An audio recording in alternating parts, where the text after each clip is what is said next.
વડોદરા શહેરના mayor, deputy mayor અને સ્થાયી સમિતિ અધ્યક્ષની નિયુક્તિ માટે ભાજપ કાર્યાલય કમલમ ખાતે સેન્સ પ્રક્રિયા શરૂ. મહાનગર હોદ્દેદાર નિયુક્તિ માટે સેન્સ લેવા પ્રદેશ આગેવાન પહોંચ્યા નમો કમલમ. દુષ્યંત પંડ્યા, માયાબેન કોડલાણી, પ્રજ્ઞેશભાઈ બ્રહ્મભટ્ટ પહોંચ્યા નમો કમલમ. સંસ્કારી નગરી વડોદરા મહાનગરને મળશે નવા હોદ્દેદાર.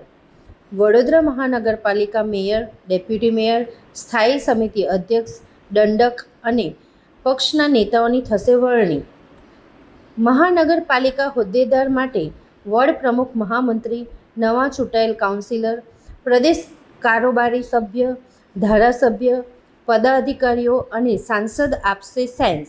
આજે ભારતીય જનતા પાર્ટીના પ્રદેશની યોજના અનુસાર નિરીક્ષકશ્રીઓ વડોદરા ખાતે પધાર્યા છે. નમો કમલમ વડોદરા મહાનગર કાર્યાલય ખાતે સેન્સ પ્રક્રિયાનો પ્રારંભ થયો છે, જેમાં અપેક્ષિત શ્રેણીના કાર્યકર્તાઓને સાંભળવા માટે બોલાવવામાં આવ્યા છે.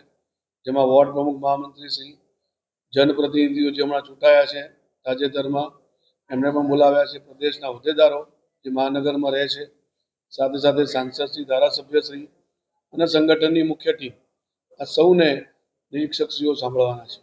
નિરીક્ષક તરીકે શ્રી દુષ્યંતભાઈ પંડ્યા, જે પ્રદેશ કારોબારી સભ્ય છે, શ્રી માયાબેન કોડલાણી, જેઓ પૂર્વ ધારાસભ્ય, પૂર્વ મંત્રી ગુજરાત સરકાર રહ્યા છે, અને પરેશભાઈ બ્રહ્મભટ્ટ, જેઓ પ્રદેશના મોરચાના ઉપાધ્યક્ષ રહ્યા છે. એ 3 કાર્યકર્તાઓ નિરીક્ષકશ્રી તરીકે આવ્યા છે અને સવારથી આ સેન્સ પ્રક્રિયા ચાલુ છે.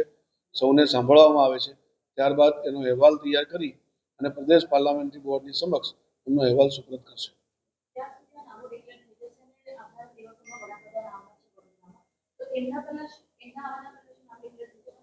પ્રદેશ પાર્લામેન્ટરી બોર્ડ જ્યારે મળશે, એ આવતા અઠવાડિયે સંભાવના છે મળવાની. તો જ્યારે મળશે ત્યારે નામો પર ચર્ચા થશે. ચર્ચા થયા બાદ ફાઇનલ જે ડિસિઝન હશે એ પ્રદેશ અમને જણાવશે. ત્યારબાદ મહાનગરના પદાધિકારીઓની ઘોષણા કરવામાં